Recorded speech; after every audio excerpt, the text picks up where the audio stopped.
Hey Jack and Jills, this is Epic Botch, here bringing you episode 3 of Braid. Today we're going to jump into World 5, Time and Decision. She never understood the impulses that drove him, never quite felt that the intensity that, over time, chiseled lines into his face. She was never quite close enough to him, but he held her as though she were, whispered into her ear words that only a soulmate should receive. Over the remnants of dinner, they both knew the time had come. He would have said, "I have to go find the princess," but he didn't need to. Giving a final kiss, hoisting a travel bag to his shoulder, he walked out the door. Through all the nights that had followed, she still loved him as though he had stayed, to comfort her and protect her. Princess be damned.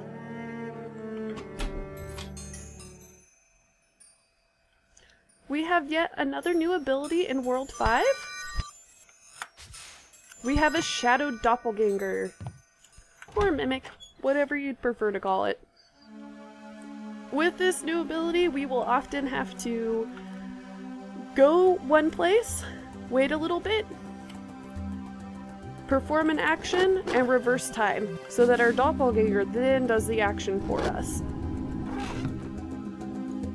Just like the other worlds, the first couple of doors are all about learning that basic mechanic that comes with it, and then it enhances, becomes more difficult as time goes on.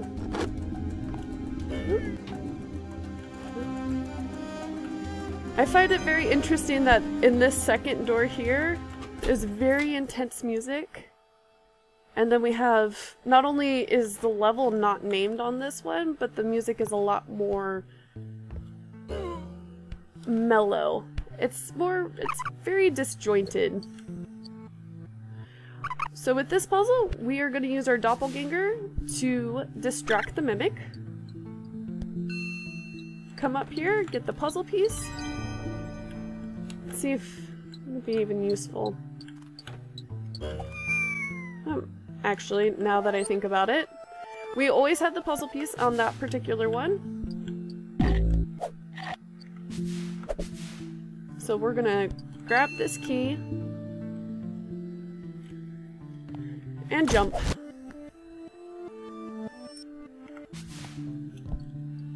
Whew.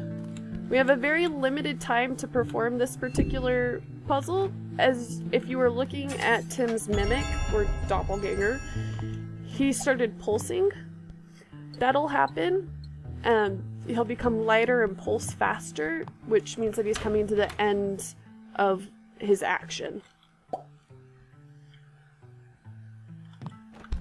Alright, so this door has 3 puzzle pieces. We're going to start by getting the furthest left one. The first 2 puzzles pieces are pretty simple to get. Oops.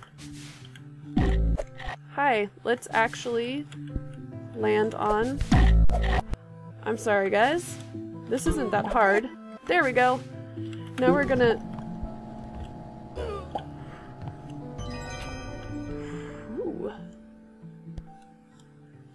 Getting 2 congruently. I don't think I've done that maybe once or twice before. That's kind of a hard maneuver to pull off. So we'll wait for the Monstar to travel across the bottom of the screen. We're gonna come right here and we're gonna bounce him up. Now our Mimic's gonna do that. I waited too long. Tried to salvage that.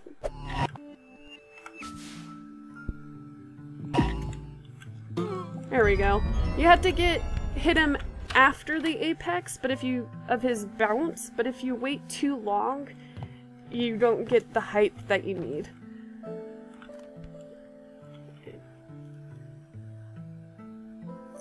Just a moment, I think we'll be hearing some music that I like. There it is.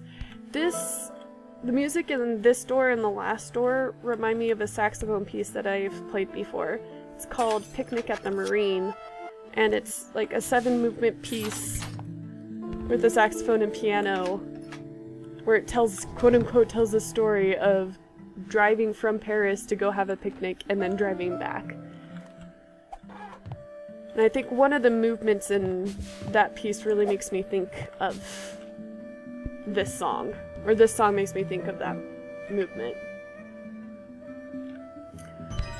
In World 2, if you guys remember, the world was... background was lots of happy music and a lot of sunshiny backgrounds. World 3, we had still the bright golden backgrounds, but it was raining and the music was much more somber. I hope I didn't mess that up. We'll give it a try. In World 5, here we go. As you can see in the backgrounds, leaves are falling. I think 2 is summer. World 3 is kind of a in-between between summer and fall. And then that World 5 is fall itself. And not only that, but it also seems a lot more surreal, this world, than those first 2 that we completed.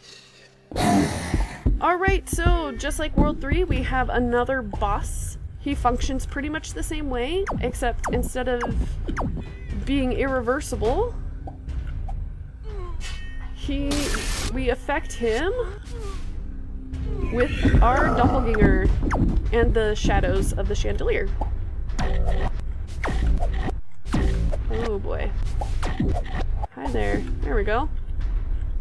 I find that this boss is a lot more difficult to manipulate to get him to where you want him to be. So this fight is going to be a little bit longer. Alright, come on. Stop being mad. Also, I have yet to figure out a way to hurt this boss twice fairly quickly. Shoot. There we go. 2 more. One thing that I haven't pointed out yet is that if you look carefully at the background after I reverse time and start it again, all the objects in the background start to have a shadow. And they pulse just the same that your mimic does. I'm running into all sorts of stuff.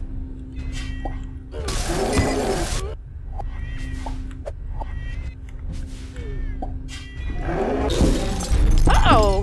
Alright, so you can hit him twice in a row, you just have to do it. It has to be really quickly. Alright, this level does have a puzzle piece. I like to start my timing right there at that rock. Oh, I'm gonna go back. Let's try that again.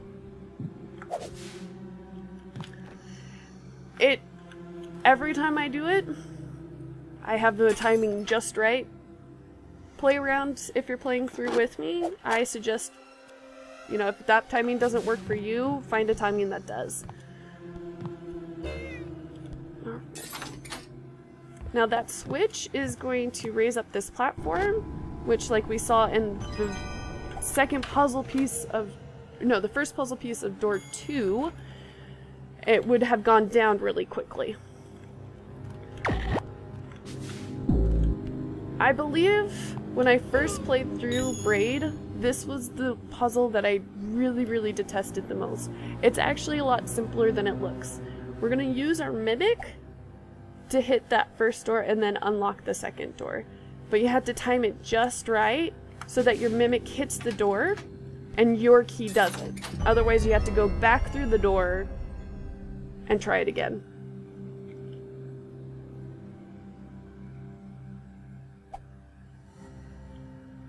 One thing that I haven't mentioned yet is in the other worlds, there's flags at the end of each world, and they're actually nautical flags. And this one, the blue cross on white background, means to stop carrying out your intentions. World 2 was the blue and white small checkered, and that meant no. And then World 3 had the red and white checkered with bigger checkered, and it means you are running into danger. I never really thought about it before, but I feel that it definitely plays in towards the end of the game. Hi, I'm Lost. How are you? Hi, Lost! I'm Epic Botch. I'm doing great. Alright, that is World 5.